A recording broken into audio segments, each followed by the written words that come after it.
my head out the sunroof. Assalamualaikum warahmatullahi wabarakatuh. Selamat pagi semuanya. Bagaimana kabar kalian hari ini? Semoga tetap sehat dan baik-baik saja ya teman-teman. Perkenalkan, nama saya Timothy Alvino Ronald Tando Gombang dari kelas 8H absen 31. Yang pada kesempatan yang indah kali ini, saya akan memberikan materi tentang semangat dan komitmen kebangsaan Indonesia.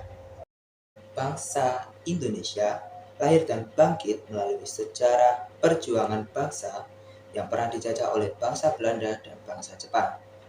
Akibat penjajahan, bangsa Indonesia sangat menderita, tertindas lahir dan batin, mental dan material, mengalami kehancuran di bidang ekonomi, politik, sosial, budaya, dan pertahanan keamanan.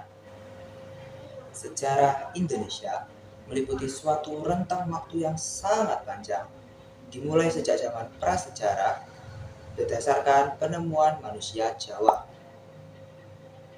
Nah, pada abad keempat hingga abad ke-7, di wilayah Jawa Barat terdapat kerajaan bercorak Hindu-Buddha, yaitu Kerajaan Tarumanegara, dan dilanjutkan dengan Kerajaan Sriwijaya sampai abad ke-16.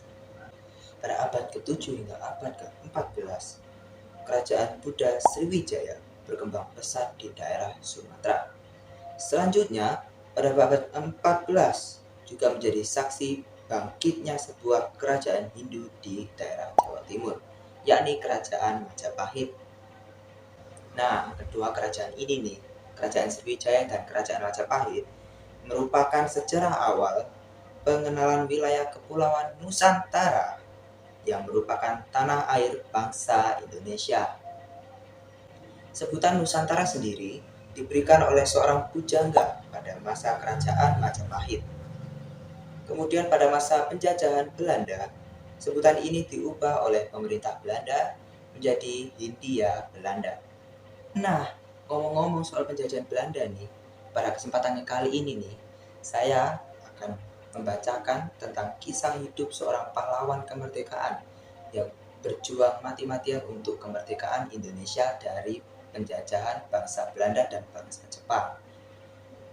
Pahlawan yang satu ini, setelah Indonesia merdeka, menjadi Menteri Luar Negeri pertama bagi Negara Kesatuan Republik Indonesia. Siapakah dia? Dia adalah Bapak Ahmad Subarjo. Ahmad Subarjo dikenal sebagai Menteri Luar Negeri pertama Indonesia. Beliau adalah tokoh yang memiliki peran penting dalam sejarah Indonesia, terlebih menjelang proklamasi kemerdekaan Indonesia. Raden Ahmad Subarjo, Jojo Adi Surjo, lahir pada 23 Maret 1896 di Teluk Jambe, Karawang, Jawa Barat. Ahmad Subarjo merupakan anak bungsu dari 4 bersaudara, yaitu hasil perkawinan dari Teuku Muhammad Yusuf dengan Wardina. Ayahnya berasal dari keturunan bangsawan Aceh dari Pidie, sedangkan ibunya seorang putri camat di Teluk Agung, Cirebon. Pada awal masuk sekolah, Ahmad Subarjo masuk di Sekolah Rendah Eropa 3 yang letaknya di daerah Kramat, kemudian pindah ke Sekolah Rendah Eropa Pertama B di dekat Pasar Baru. Setelah berhasil lulus dari ILSB, Subarjo masuk ke Sekolah Pangeran Hendrik. Setelah belajar di sana kurang lebih selama 2 tahun, ia akhirnya mengundurkan diri dan pindah ke Sekolah Raja William di Salemba. Dia berhasil menyelesaikan pendidikannya di Sekolah Raja William III pada tahun 1917. Selanjutnya, Subarjo melanjutkan pendidikannya di Belanda di bidang hukum internasional pada 1919. Pada 1922, dia memperoleh gelar sarjana muda hukum dan mendapatkan gelar sarjana penuh pada tahun 1933. Dengan gelar Master in the Rechten atau sarjana hukum dari Universitas Leiden Belanda. Soebarjo banyak berkontribusi di perjuangan kemerdekaan Republik Indonesia. Ia menjadi anggota BPUPKI dan PPKI serta masuk dalam peristiwa Rengas Dengklok.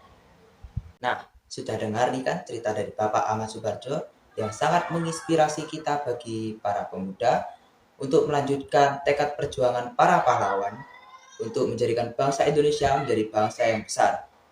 Berdasarkan kisah dari Bapak Ahmad Soebarjo, kita bisa belajar. Walaupun kita sebagai pribumi dan tidak memiliki keahlian apapun, kita tetap bisa menjadi sukses dan menjadi penerus bangsa asalkan kita mau belajar dengan bersungguh-sungguh. Sekian penjelasan dari saya. Kurang lebihnya saya mohon maaf. Wassalamualaikum warahmatullahi wabarakatuh.